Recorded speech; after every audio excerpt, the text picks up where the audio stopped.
कक्षा 5वीं, विषय हिंदी व्याकरण। विराम चिन्ह। बच्चों, विराम चिन्ह के बारे में हमने पिछले वीडियो में पढ़ा था। विराम चिन्ह की परिभाषा पढ़ी थी और विराम चिन्ह के 3 प्रकार, पूर्ण विराम, अल्प विराम और प्रश्नवाचक चिन्ह के बारे में पढ़ा था। आज हम विस्मयादिबोधक चिन्ह, अर्धविराम और अवतरण या उद्धरण चिन्ह के बारे में पढ़ेंगे। तो चौथा प्रकार है विस्मयादिबोधक चिन्ह।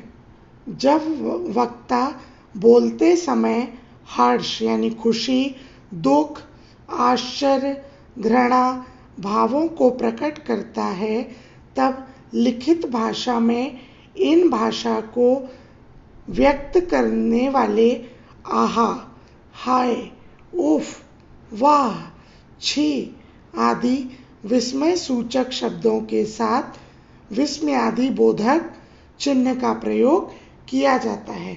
बच्चों, जब हम कोई वाक्य लिखते हैं, उस वाक्य को लिखते समय खुशी होती है, आश्चर्य होता है, घृणा का भाव प्रकट होता है, तो उन वाक्यों में हम विस्मयादिबोधक चिन्ह का प्रयोग करते हैं।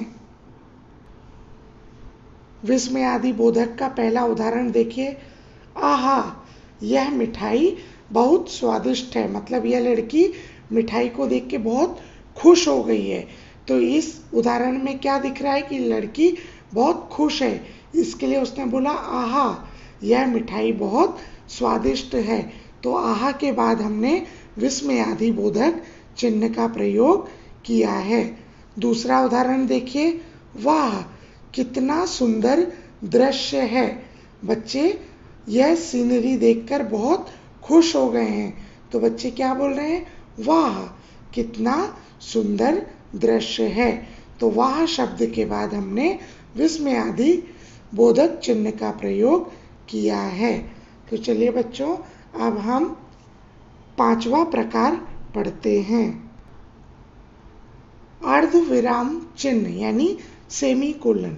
जहां अल्प विराम से ज़्यादा और पूर्ण विराम से कम समय रुकना पड़ता है, वहां अर्धविराम चिन्ह का प्रयोग करते हैं।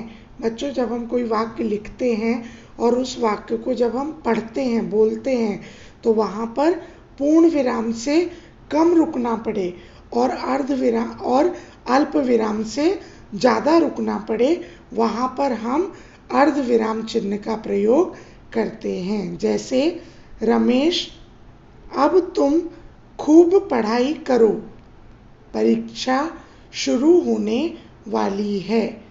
तो खूब पढ़ाई करो के बाद हमने अर्धविराम चिन्ह का प्रयोग किया है। दूसरा उदाहरण देखिए। मैंने परिश्रम किया, मुझे अच्छे अंक मिलेंगे। तो बच्चों, चलिए अब हम छठा प्रकार देखते हैं। उद्धरण चिन्ह यानी डबल इन्वर्टेड कॉमा। इसकी परिभाषा देखिए।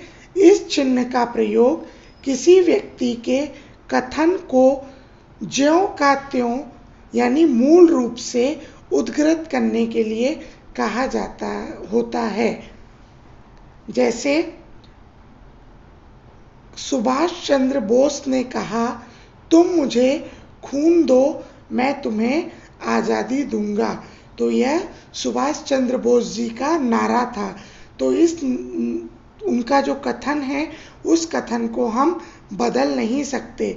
उस कथन को हम ज्यों का त्यों पढ़ेंगे और लिखेंगे।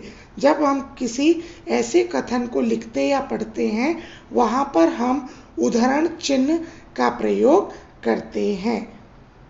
दूसरा देखिए। लड़के ने माँ से कहा, आज मैं स्कूल नहीं आऊँगा। तो यहाँ पे भी उद्धरण चिन्ह का प्रयोग किया गया है। बच्चों, आशा करती हूँ आपको यह विराम चिन्ह समझ में आए होंगे। धन्यवाद।